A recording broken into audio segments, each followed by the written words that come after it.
Siapapun meninggal punya dosa, teman-teman sekalian, hati-hati. Sekecil apapun dosa itu sudah cukup mendatangkan siksa kubur. Walaupun belum tentu dia masuk ke dalam api neraka. Jadi jangan dianggap remeh. Makanya kisah yang masyhur berhubungan dengan masalah ini adalah kisah Utsman bin Affan radhiyallahu anhu yang pernah menziarahi kuburan lalu terisak-isak menangis seperti anak kecil. Lalu beberapa teman-temannya di zaman khilafah beliau berkata, "Wahai Amir Mu'minin, kenapa anda menangis melihat kuburan? Padahal Nabi SAW sudah menjamin buat anda surga.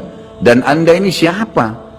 Terkenal anak mantunya Nabi SAW, ya, dapat jaminan surga. Nabi sebutkan lisannya langsung, Utsman di surga, dijamin. Bagaimana bisa anda menangis seperti ini?" Jawaban Utsman radhiyallahu anhu sangat bijak. Orang yang beriman dan berilmu punya jawaban yang tepat. Dia mengatakan, Rasulullah SAW menjamin buat saya surga, tapi tidak menjamin saya selamat dari siksa kubur. Dari mana jaminan saya disiksa dulu di kubur? Nanti saya masuk surga, betul.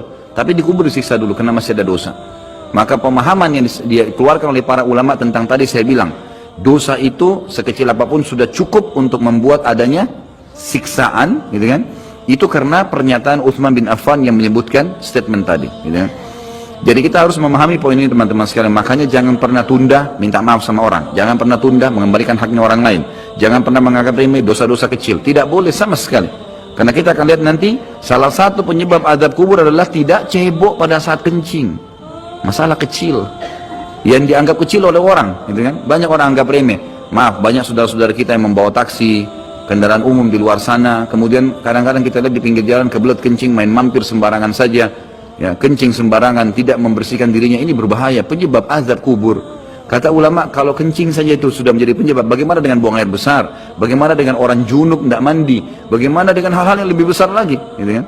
Karena memahami hukum-hukum syari seperti ini, kalau hal yang kecil saja dilarang, berarti hal yang besar lebih pantas untuk dilarang. Kalau hal kecil saja mendatangkan azab, berarti hal yang lebih besar lebih pantas mendatangkan azab. Jadi harus hati-hati, gitu kan? Kalau amal ibadah kecil kita kerjakan sudah besar pahalanya, bagaimana dengan amal yang wajib misalnya, atau amal yang besar yang kita kerjakan? Kalau umrah fadilahnya besar, berarti haji lebih besar.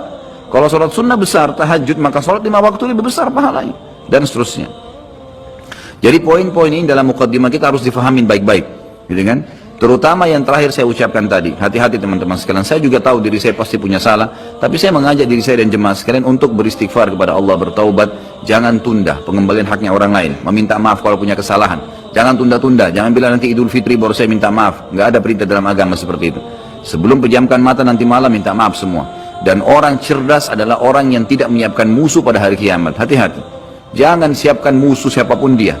Maka harus ini, ya, kembalikan semua hak-hak orang, minta maaf. Kalau pernah mengambil barang orang yang tidak jelas, kembalikan. Kalau tidak, sedekahkan sejumlah itu. Semua selesaikan, jangan ada masalah. Ya, jangan pernah ada masalah, jangan siapkan musuh.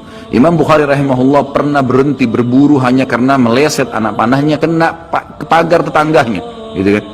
Diajak teman-temannya, kita memana yuk, berburu. Beliau senang berburu. Kemudian pada saat beliau lagi latihan panah, ternyata anak panahnya sempat mencuil sedikit pagar kayu tetangganya.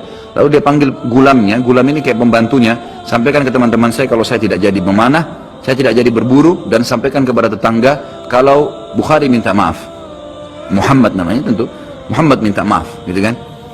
Sampaikan dan siap mengganti pagar yang rusak itu. Begitu pembantunya Imam Bukhari datang ke tetangga tersebut lalu berkata, ya, Syekh Imam Bukhari menyampaikan maaf karena pagar anda tercuil, diperlihatkan. Lalu tetangganya tersenyum dan berkata, jangankan pagar saya, rumah saya semua buat Imam Bukhari. Saya tidak perhitungan dengan masalah itu. Waktu pembantunya Imam Bukhari kembali ke rumahnya, apa yang terjadi? Lihat orang soleh dan orang beriman, tahu dan yakin dengan adanya siksa dan adab kubur, tahu ada akhirat dan hisab. Maka apa yang terjadi? Imam Bukhari sujud syukur kepada Allah, kemudian bersedekah sekian ribu dirham, hanya karena tidak jadi ada musuh dari tetangga yang dia cuilkan pagarnya. Coba teman-teman, berapa banyak sendal yang ngantung injak? Hah? Berapa banyak air yang kepercik kena orang lain? Berapa banyak ini, berapa banyak itu? Berapa banyak yang kita anggap remeh mengambil karena teman punya dan seterusnya. Ini hati-hati, jangan siapkan musuh hari kiamat. Azab kubur datang kepada siapapun yang masih punya dosa. Dan dosa ada hubungannya dengan Allah subhanahu wa ta'ala, ada hubungannya dengan makhluk. Kalau berhubungan dengan Allah azza wa jalla, kita bertaubat kepada Allah. Allah maha pemurah, dia akan terima taubat hamba-hambanya asal ikhlas.